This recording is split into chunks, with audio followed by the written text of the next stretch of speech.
What happens when ordinary college students are told to play prison guards, and the joke stops being a joke?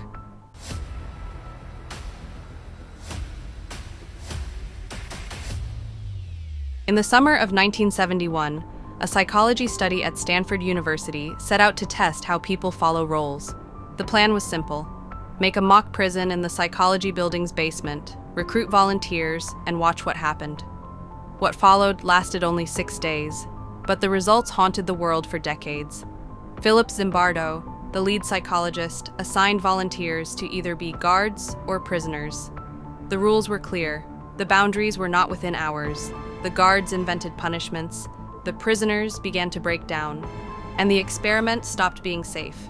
At first, the guards used simple humiliations, waking prisoners at night, making them do menial tasks, enforcing pointless rules. Then tactics escalated deprivation, shouted orders, and a creeping institutional cruelty took hold. The men in the experiment quickly adapted to the roles the situation offered them, more than anyone predicted. A few of the prisoners suffered severe emotional distress. One nearly had a complete breakdown. Zimbardo himself, acting as the prison superintendent, lost enough perspective that colleagues intervened, and the study was shut down after less than a week. Why did ordinary people act this way? Social psychologists point to the power of situation. When a role is defined and authority is present, people conform to expectations, add anonymity, perceived legitimacy, and a lack of external checks, and even decent people can behave badly. But the story isn't clean. Decades later, historians and psychologists criticized the methods and suggested that some participants were coached or that demand characteristics influenced behavior.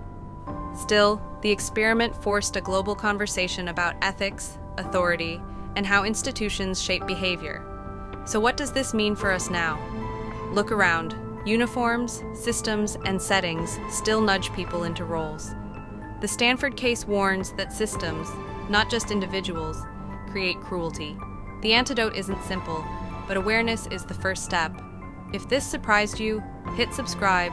I make videos like this twice a week. Next up, a story about a secret that changed a war. See you there.